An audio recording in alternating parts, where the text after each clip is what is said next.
ඉතින් අද අපි පෙන්වන්නට යන්නේ ගොඩක් දෙනෙක් නොදන්න සීතාවක රාජධානියේ පිහිටා ඇති වැදගත් පුරාවිද්‍යාත්මක ස්ථානයක්. මේ පිහිටා තියෙන්නේ කොළඹින් වැඩි ඈතක නම් නෙවෙයි. සීතාවක රාජධානියේ ඒ කියන්නේ වර්තමාන අවිස්සාවේල්ල ප්‍රදේශයේ තමයි පිහිටලා තියෙන්නේ.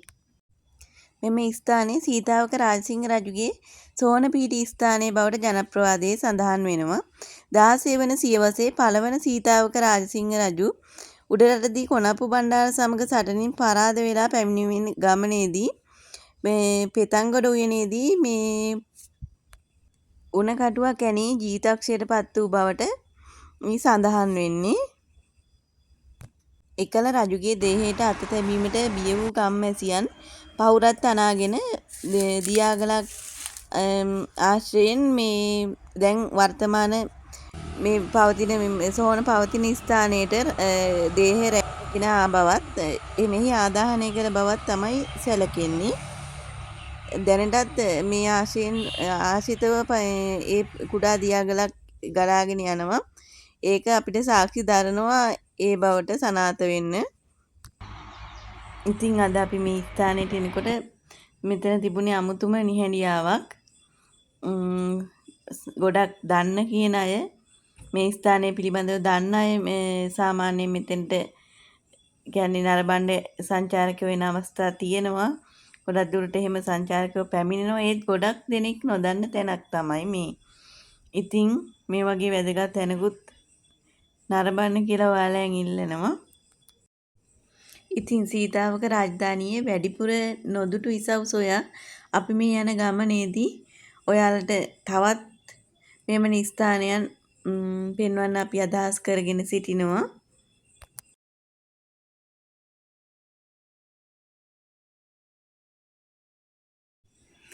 දැනට මෙම ස්ථානය පුරාවිද්‍යා දෙපාර්තමේන්තුව මගින් සංරක්ෂණය කොට පවත්වාගෙන යනවා.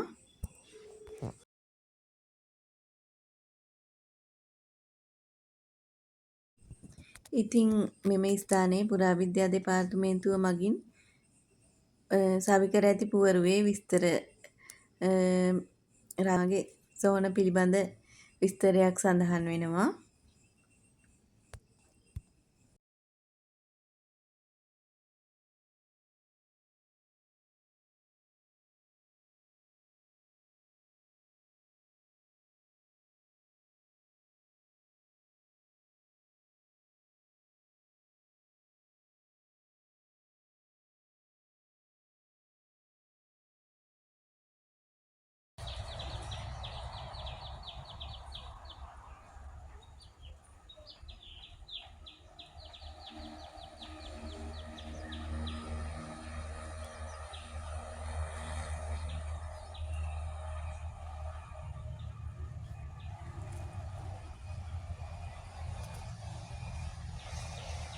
ඉතින් මෙම ස්ථානයේ පැවති গুপ্ত බවත් සිතේ දරාගෙන ඉතිහාසය පිළිබඳ චිත්‍රයකුත් හිතින් මවාගෙන අපි මේ ස්ථානයෙන් නික්ම යන්නයි ලෑස්තිය.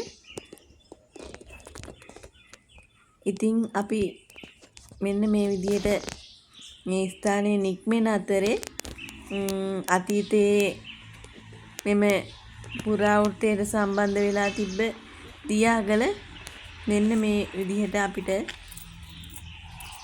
තව සුවල්ප මොහොතකින් මෙන්න මේ අපි යන ගමන බලා ගන්න පුළුවන්. මේ ආපසු යද්දී වීඩියෝ එකක් මෙතන තියෙනවා විශාල මෙන්න මේ වගේ උණ පඳුරු ගලාගෙන යන ආකාරය. මෙන්න මේ ඇල මාර්ගයේ දිගේ තමයි රාජසිංහ රජතුමාගේ දේහය ගෙනා බවට සඳහන් වෙන්නේ. ඒක ටිකක් දැන් අතීතයේ මෙහි විශාල දියාගලක් ලෙසින් තිබෙන්නට ඇති.